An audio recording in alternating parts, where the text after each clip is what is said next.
How's it hanging, guys? Aaron from PhoneDog.com. You know, this year has been chock full of tablets, be it the LG G Slate, the Motorola Zoom, BlackBerry Playbook, tablets, all across the spectrum. But I have in my hand what is quite possibly one of the most popular tablets out there. At least that's what you say. It's one of the most popular tablets out there. Here it is, the Galaxy Tab 10.1, made by Samsung. This is a Google I/O version that we got at Google I/O for attending. 5,000 given away to all 5,000 attendees.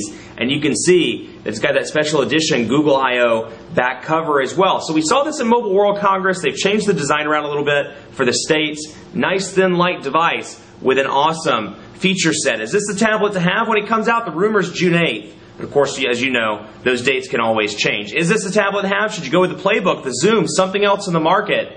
We're going to try and find that out in the review. But first, special thanks to our friends at Best Buy. They haven't hooked us up with tablets, but what they do is hook us up with phones so we can give them to you in the one-paw bandit game. Cool smartphones, Droid X2s, Sidekick 4Gs, things like that. When you go to Best Buy Mobile, you don't pay rebates. You walk out the door paying that after rebate price. So if it's $199 after rebate, that's the price you're paying at Best Buy Mobile. Enough of that, let's get into it. Samsung Galaxy Tab 10.1, is this a tablet to have? Or should you go with one of the other 47,000 tablets on the market? We'll find out. Android lovers should rejoice because the iPad competitor really is finally here. Here it is, Samsung Galaxy Tab 10.1. This is the Google I/O Special Edition. So you'll notice on the back, a little bit of a different battery cover with a little Android robots marching along the back and kind of a silver chrome around the display. But it looks great. I mean, it absolutely, you know, look how thin it is on the sides and on the back. It looks a lot like the iPad 2, feels a lot like the iPad 2, and is a great alternative for those people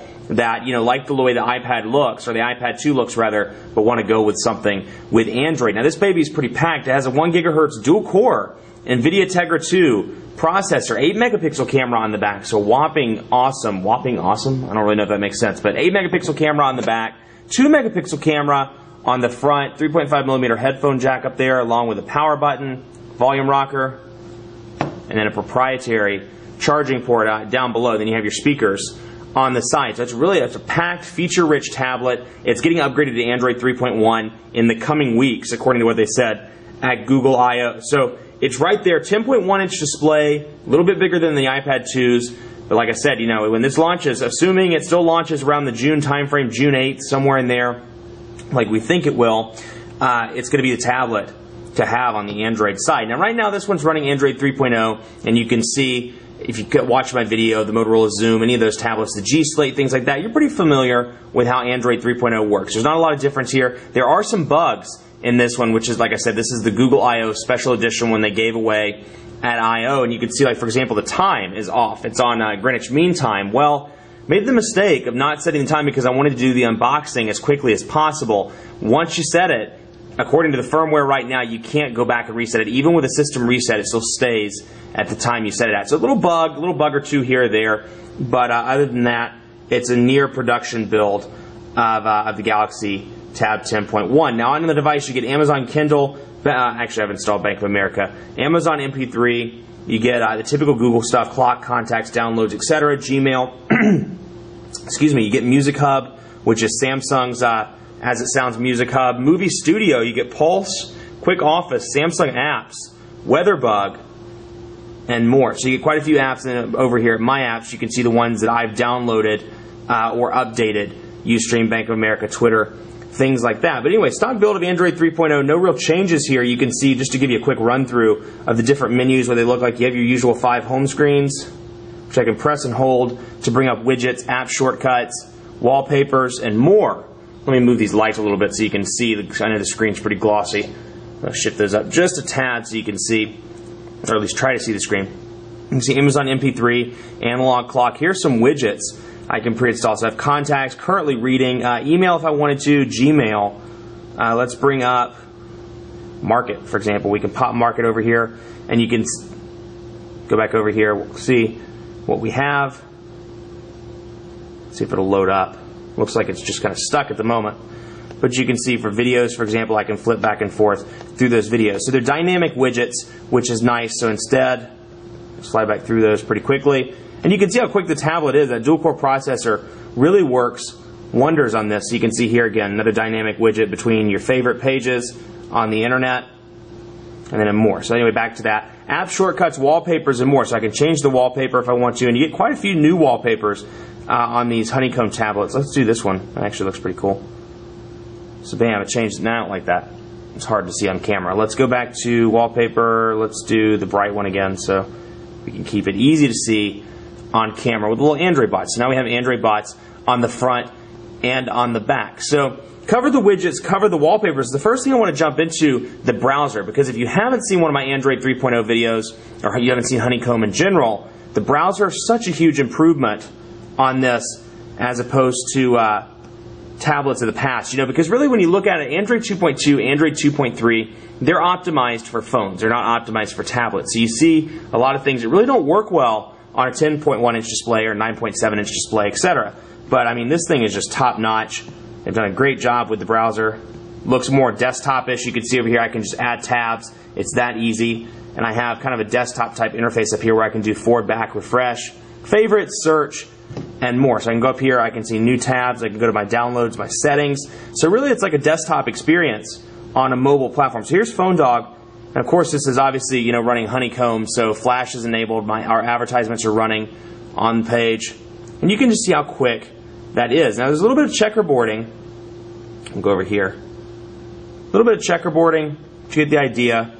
Very, very fast. And zoomed in like that, the text looks good. You can see going as far as we can. That's as far as we can go in. And then we'll say that, for example. So you can see the text there, and then all the way zoomed out, you can see as well. So it's just a good-looking display. Colors really pop. Text is easy to read. And then, of course, here is the page. Now let's turn it up in portrait mode as well so you can see the differences. Let me get it down here by the camera so you can see. And same thing applies here. You can pinch to zoom in if you want to. Scroll over. Bring it in, bring it out. So very easy to use. The browser, favorite part about Honeycomb, browser is incredibly simple. And then when I want to get rid of these tabs, I just click the X's at the top of the tab, just like you would on Chrome on the desktop. So very similar. I click there, bring that back. I'm going to favorites. We're going to set Phone Dog as a favorite. So you see how it pops up, kind of a menu within a menu like iOS does on the iPad. So we have news and phone reviews, Phone Dog, bam, okay. So now we're saved to bookmarks. So when we go into our bookmarks, let me go out of that sec. Hang on 1 second, sorry. Let's bring that back up. And let's go there. Sorry about that, bookmarks.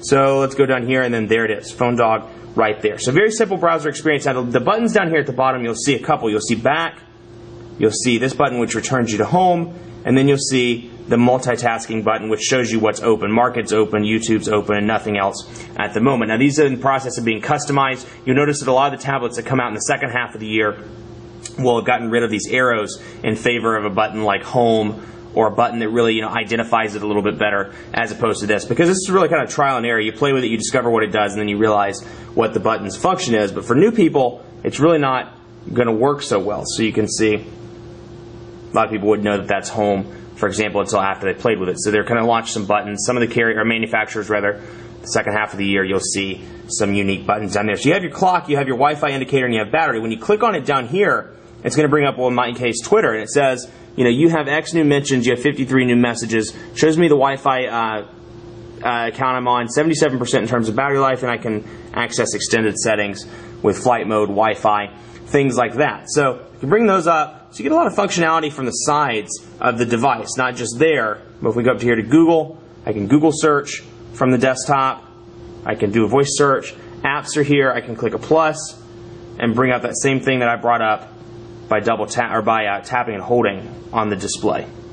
Let me show you the keyboard on this as well, the stock Android keyboard. I'm going to show it to you in the Gmail application because I'm so impressed with how they've done this. You have your two columns here. You have one with your inbox, star, chats, your different options that you have within the email account, and then you have your emails over here. So let's load up Android Team. Yeah, let's load that up. So you can see, respond, compose mail, and then I will type, hey there, how are you? So very easy to type on. And I can hit forward, I can hit send. I just like the way it's organized. The keyboard's here. Let me see if that still removes. No, it doesn't. Okay. So get rid of the keyboard by the little shortcut button. You can see up here, reply all, forward. So I can either reply all, I can forward it. And I like how I can change it around in the actual email itself. So save draft, send, I can trash it. We'll do that, bam, discard. But you get the idea. Really nice keyboard. We're going to go back in here, take a look at it again. So you have that. You have a dedicated smiley face button down here that you can use the smiley faces to your heart's content.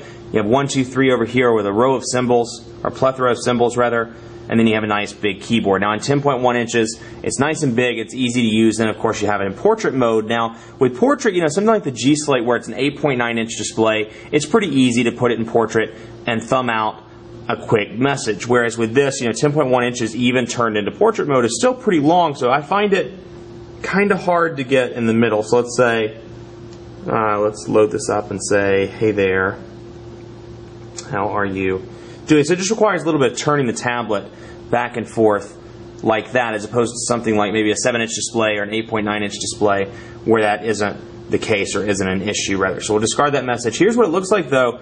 You can see, scroll up, scroll down, and that header stays at the top, just like on Android smartphones. The header stays at the top, so if you're in the middle of an email, you're like, I need to respond to somebody, I can either hit reply directly from that, ba-bam, people still use that, ba-bam, and respond directly from there. And then once you're in an email, you have all of your other emails over here, and then think of the column over here.